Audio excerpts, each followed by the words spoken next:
You want me to just start, Colonel, or are you going to? Sir, you could start. All right. The ground rules have already been laid out for the group. Okay, well, I'm going to take as brief an opportunity as possible so that we can maximize the Q&A time that we have. As I mentioned in my opening comments this morning, this is the fourth time I've had the chance to come to this event.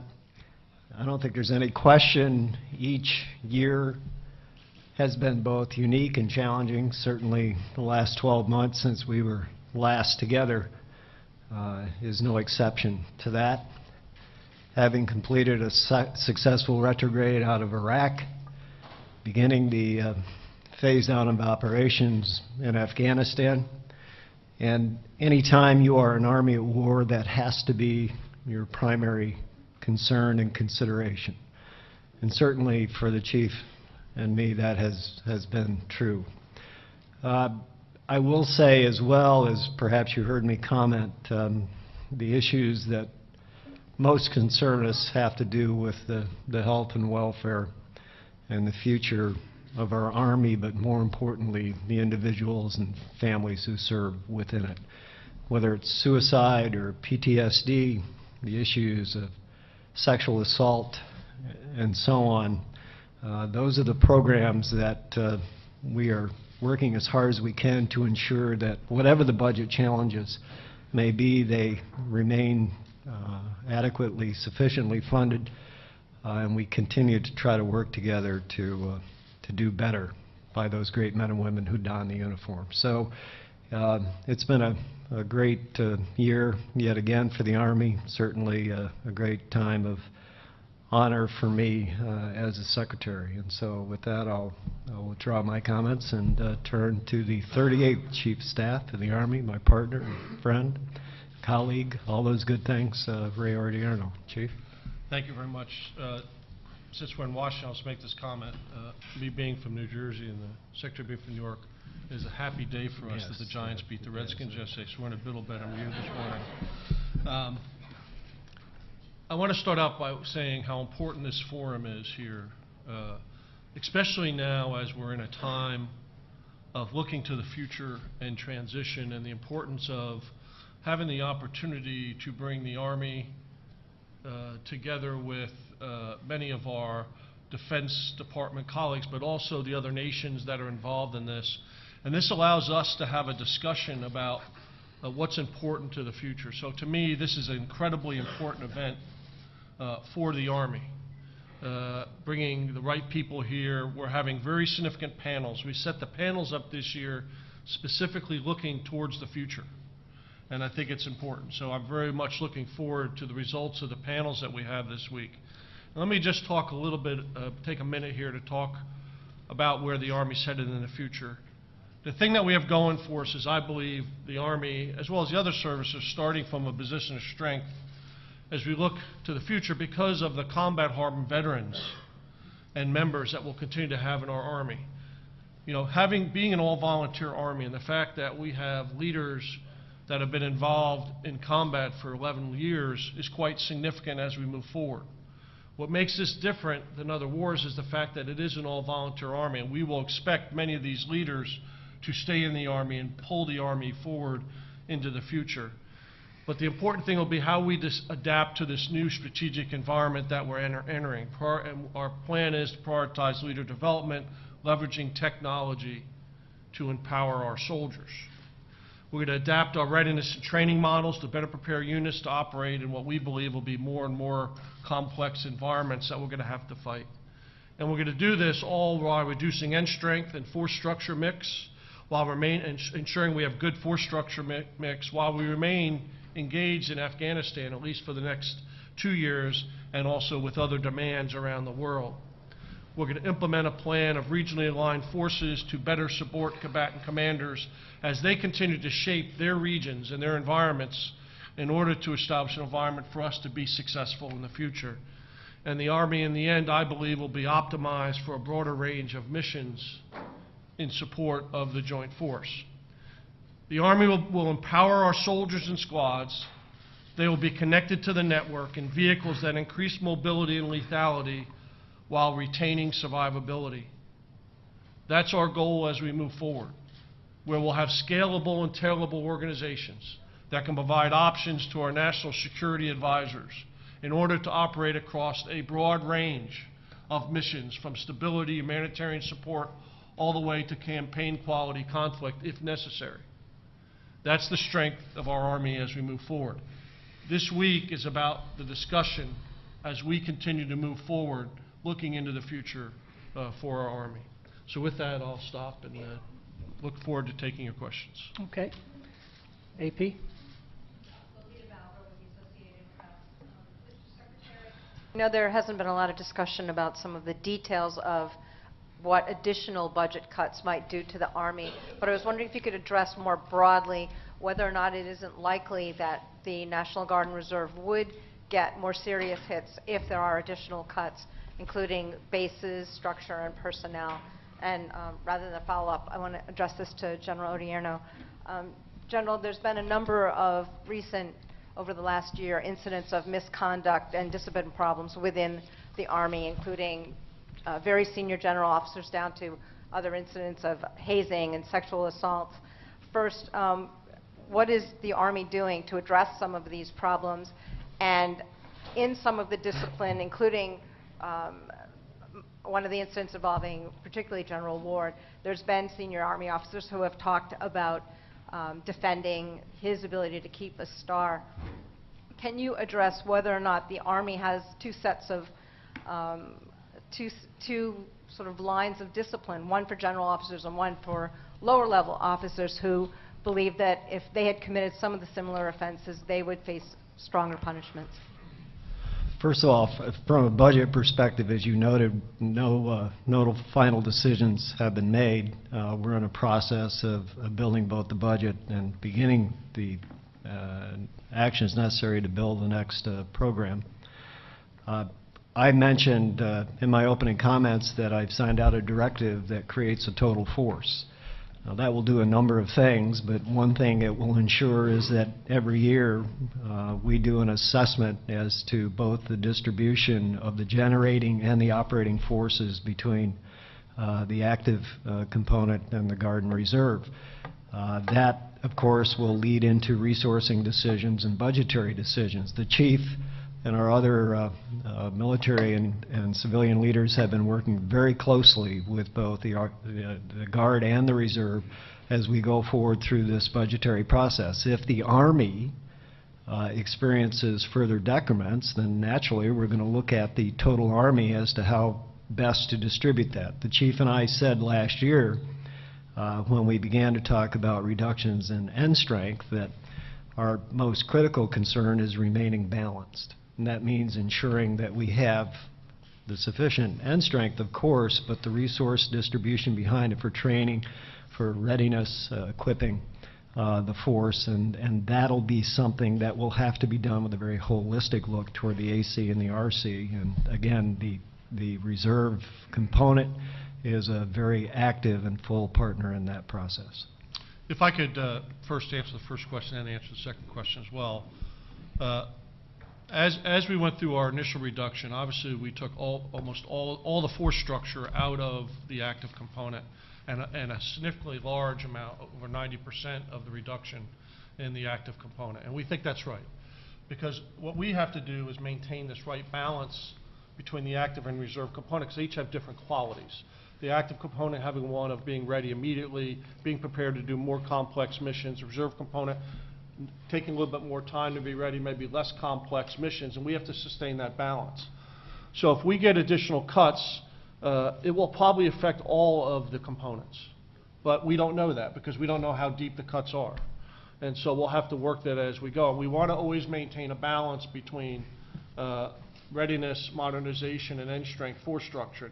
And the Secretary and I have to make sure we sustain that balance over time. So it's a combination of those three, and that's a combination of the right balance between the active and the reserve component. And we're very serious about that. We need both. It is not one or the other. We need the right combination of both the active and reserve component as we go forward, and that's important to us. In terms of misconduct, obviously an issue that is very serious to me.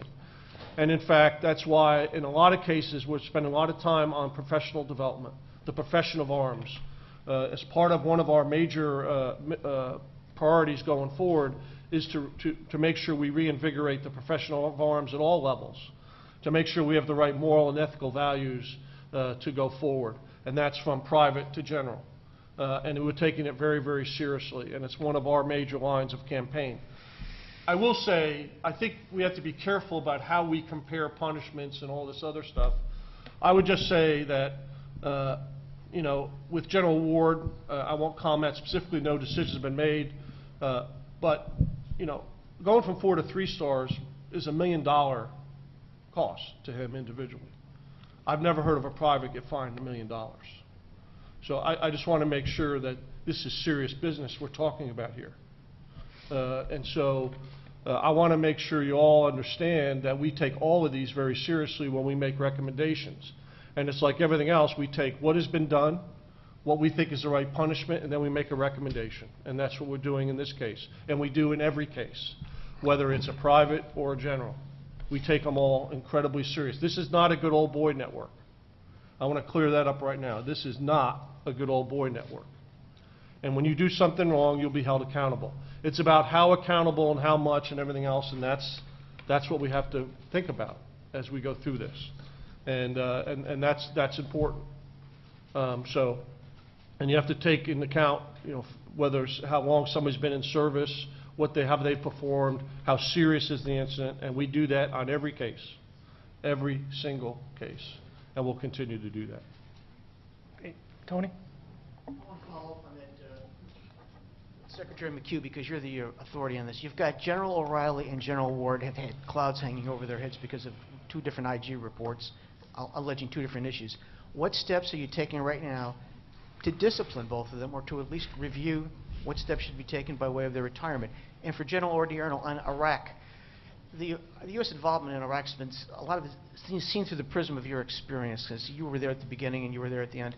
There's a school of thought in this political year that had the United States retained forces in Iraq after the SOFA agreement expired, that a lot of the turmoil in Iraq that's being experienced over there might not have been experienced. I just want to get your sense of what a difference would any amount of U.S. troops over there had made in the last year in stabilizing what seems to be a destabilized political situation in Iraq.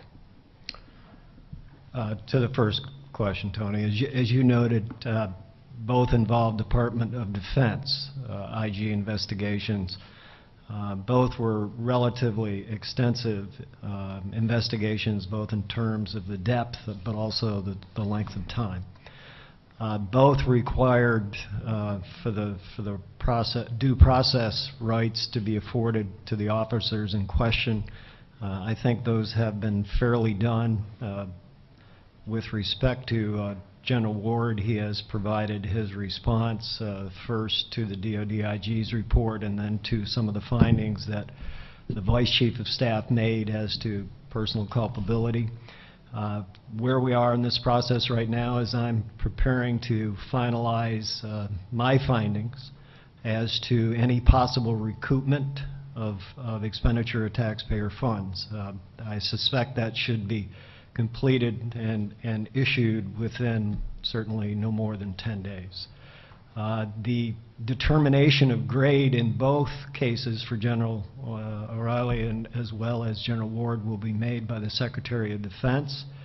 I am assuming and am preparing recommendations as to my thoughts on final recommendation of grade determination. Those should be prepared relatively soon as well.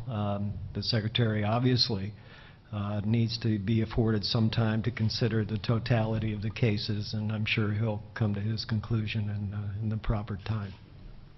On Iraq, first off, let's make it clear that we were not able to get the right protections for our soldiers in Iraq, and that's why we've been unable to keep them there. In order, we needed a SOFA agreement that we weren't able to get, and so we had no choice. There was no choice whether to keep soldiers or not, because in our mind, they would not have been protected. Under the original security agreement, we had the right protections for them to stay. When we signed this agreement in 2008, which ended in 2011, we had protections in there for our soldiers that we felt comfortable with. Yes. And then in 2000, at the end of 2000, we no longer had those. So that makes it difficult. So that's first. What I would say is I actually believe that the Iraqi security forces can handle the security situation in Iraq. And I think they can do it. There'll be a level of violence that we continue to see, but they can handle to make sure that we have stability in the government. It's just important that we stay engaged politically and help them as they continue to develop economically in Iraq. And to me, that's the keys moving forward, is to continue to build a political relationship with them, continue to assist them when asked, respecting their sovereignty about economic development. They are, the oil exports are raising and constantly rising, and I think in the end, the determining factor is going to be how they distribute that wealth. And do they distribute it among all the people or not? And I think that's key to the future of Iraq. And there's nothing for me to believe right now they won't do that, but it's something that we have to watch very carefully. So I think it's important we have to stay engaged politically. We have to stay engaged with them economically. We have a small footprint there that does help them to continue to buy systems from us and continue to help train them on the systems they buy. And I think that's important as we continue to move forward. So I think we just have to wait. We have to wait and see. We have to continue to work with them on a regular basis. And I think as long as we do that, we'll be able to continue to build this relationship as we move forward. You know, in reality, as I look around the rest of the Middle East right now, I would still argue that Iraq has problems. There's relative calm in Iraq compared to many other places right now in the Middle East. So, Sidney.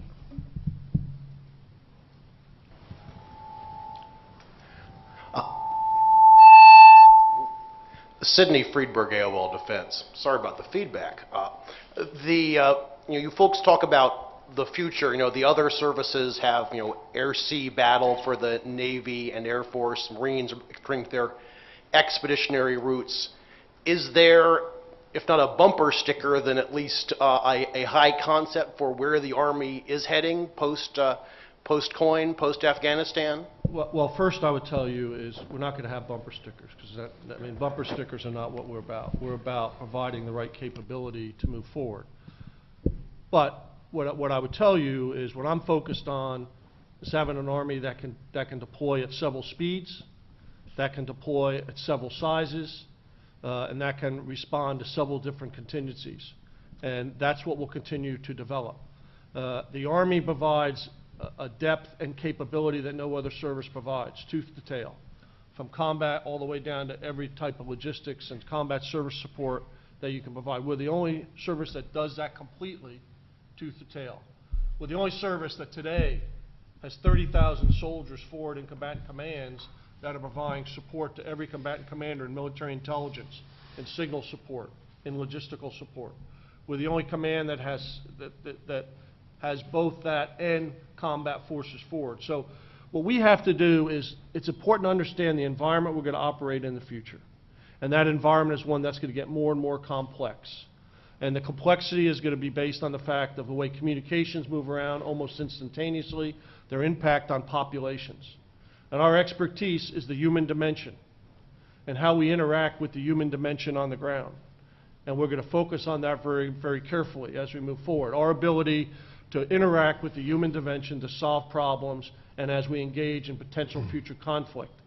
That will be one that has regular warfare, terrorism, criminality, all combined together, because that's what we're seeing as we work throughout the world. So in my mind, we're moving the Army in order to deal within that context. And I think it's going to be an important context. All we have to do is look at the world today. There's more uncertainty than ever. And we have to be prepared to react to that uncertainty at many speeds, at many sizes, for many missions. And that's what we're going to continue to focus on. Can I add just a couple of points? I know the words air-sea lend one to think Air Force, Navy. I think that's natural. But air-sea battle is much greater than any two services. And in fact, it's a Title X, all forces strategy to develop the capabilities across the full spectrum of warfare to operate in A2AD environments. And the Army is a full partner in air-sea battle offices at OSD. We have full-time manning through the G357. And so I just want to be very clear that when it comes to air sea battle, there is an Army role, and we're actively pursuing it. I would also note that it's more than just a battle concept. There's a very important pre-phase to that, and that is building partnership capacity and building relationships, as the Chief talked about. If one were to focus upon the Pacific Theater, then you quickly realize that 8 of the 10 largest land forces in the world are Pacific nations. You also notice that some 22 of 20, I believe 8 of the militaries of Pacific nations are headed by land forces commanders, Army commanders. And if you look at historically the service that's been out there working with the Mongolians, working with the Koreans, working with nation after nation, it has been the Army. So we have a very important pre-phase role in air sea battle as well. But at the end of the day, as the Chief said, our key to the future is our full spectrum capability and the capacity to go anywhere and do any mission. Bob Gates, Secretary Gates said, you know, when it comes to predicting the future, we've been perfect. We've been wrong every time. And I happen to believe it's the Army that will provide the hedge against that kind of risk in the future. Let me get over here. Bob? Yes, sir. This is primarily for the Chief. NIE, fall NIE has just started. I'd like to find out what you expect out of the fall NIE. And then my follow-up is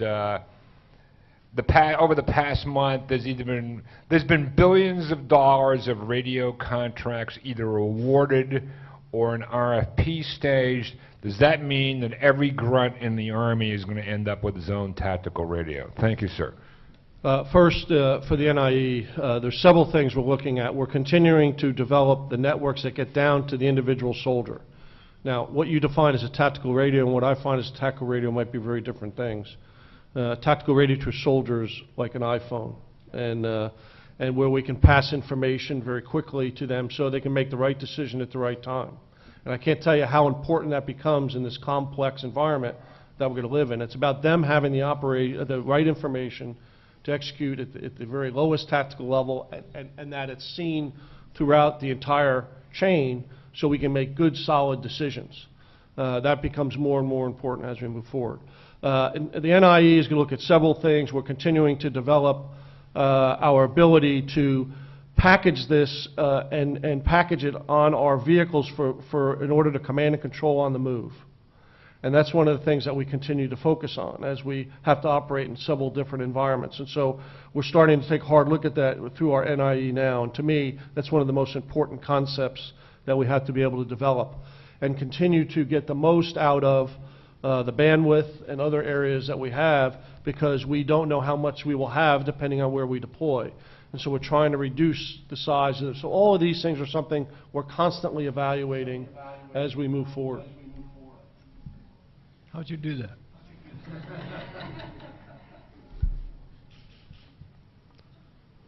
Reuters. Morning, sir. I wanted to ask you to talk a little bit more about the budget.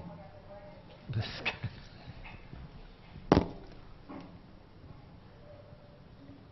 There you go. Let's try that. I know that you can't say much about the administration, but we did hear a couple of weeks ago that, Secretary Hale said that there would be some initial wind down of study plans with the administration. Can you give us an update on where you are with that at this moment?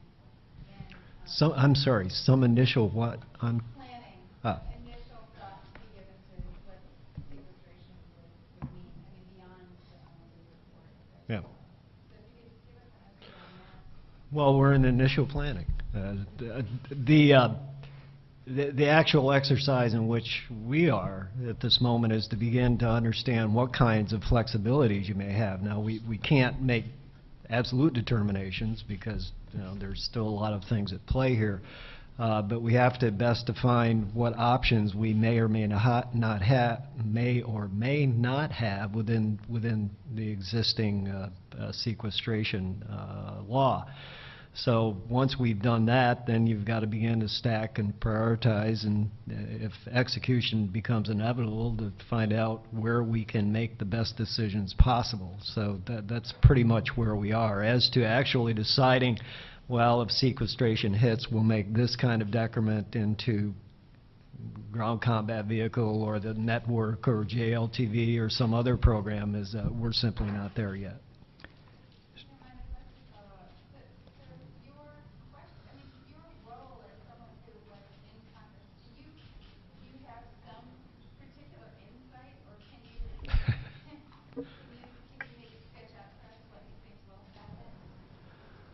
Well, I wished I knew. It would make all of our lives a lot easier, and I'm sure my congressional colleagues wished that I had a crystal ball as well. I can tell you this, having spent 17 years as a member of the House, I don't think there's a single member who wishes sequestration to actually be enacted. I'm very optimistic that post-election, whatever those elections may bring about, there will be the opportunity for members on both sides of the aisle in both houses to come together and to find what to this point has been very difficult to achieve, and that is an agreement on a bipartisan, bicameral basis. Optimism is something that when you spend over 40 years in government and politics, you develop in great measure. So I still have faith and trust in our elected leaders that they understand the consequences of this better than most, and will do everything they can to avoid it. Yeah, if I could just add, I mean, the problem with sequestration is 13, our assessment is 13, you have really no flexibility at all. And so maybe beyond that, we probably have some. We have to work our way through that. And that's what makes it really a problem, is that not only are you going to get a large cut, but it's a salami slice across every line item of our budget in 13. And that's problematic. I mean, it's problematic when you're trying to run a business, that way. And this is a billion-dollar business, multi-billion-dollar business we're trying to run here, and it's very difficult. You don't know what the ramifications could be, and we've talked about it in previous testimonies. We have contracts that we have to honor and other things, and so there's concern about that. And so it's not just the size cut, which is huge, it's how it would be implemented. So yes, we're looking at it, but it's hard until we understand exactly what we have to take a look at and what the size of the cuts are going to be, if we have any, and when they're going to take place. The only other comment I would make is there's other factors involved here. We call it the perfect storm. You potentially have the debt limit that's going to come up again. You have the Bush tax cuts that could be expired, and you have sequestration all happen at the same time.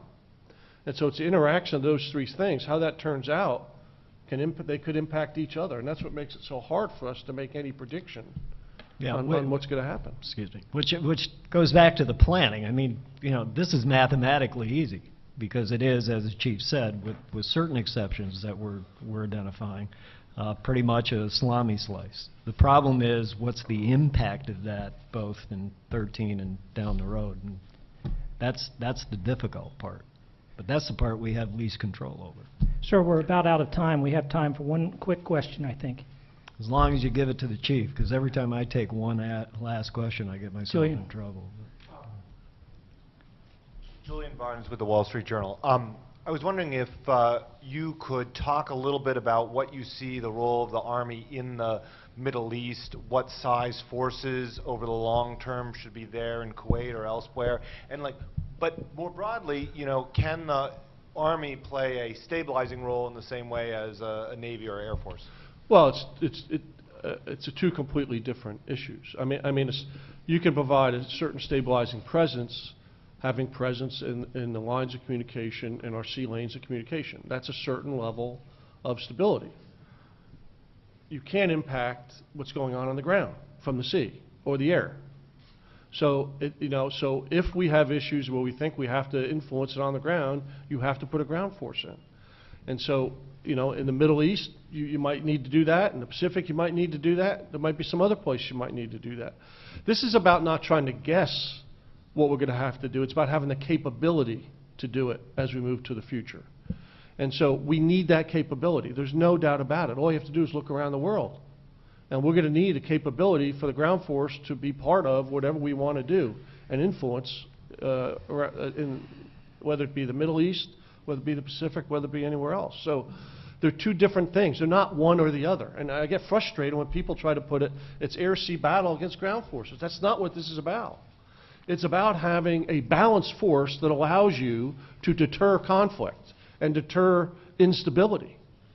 And it's about having that combination together, that right combination that allows us to protect our strength, to protect our nation, protect our economy, protect everything that we do.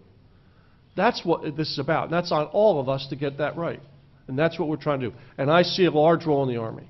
If you look at the defense strategy and the missions that are in our defense strategy, there are significant roles, whether it be from the proliferation of WMD, whether it be in creating stability, whether it be deterring or defending, whether it be defending the homeland, whether it be cyber, whether it be space. The Army has major roles in all of those missions. And so this isn't one or the other. This is about everybody getting it right so we can have the right force as we go forward. I would like you to at least take one question from this young man right here. Now, I'm probably going to regret this, but... I'm Evan Clark, and I'm with the About Pack Journalist. And what ways do you see the Army moving towards making life more predictable for soldiers and their families, especially with the Total Forces Initiative bridging reserves, National Guard, and the Army? Great question.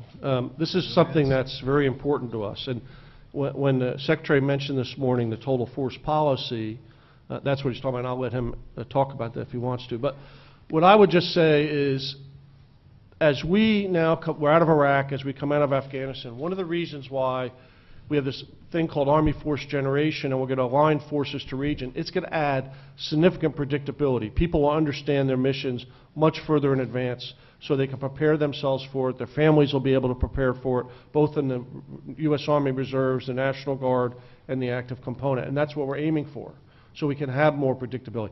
It's especially important for the reserve component, because I worry about employers. Because the employers have been bearing a large burden, and they've done it because we've been at war. And they've been willing to do it because they know we've been fighting in Iraq and Afghanistan. Once that's done, it becomes more difficult, and we've got to provide more predictability to the employers for our Reserve and National Guard soldiers. So that's why this regionally aligned force we're putting together will be so important. But exactly the point. And using the reserve component again as the example, we need to give both the soldier and his or her family, as well as the employer, a set pattern by which they can understand when they're going to be called to duty, what it is they're going to be expected to do. And that's why we're working hard to identify missions, to identify building partnership capacity opportunities, aligning forces with our combatant commanders, so that one 12-month period out of every 5 years for the RC, they know they will be called to active duty, will be deployed, and that predictability will provide both the AC and the RC with something that they haven't had much of, but certainly over the last 11 years. And as you said, that's the chance to know when they're going to be called and being able to plan and prepare for it. Great question. Thank you. Thank you, everybody. Thank you all.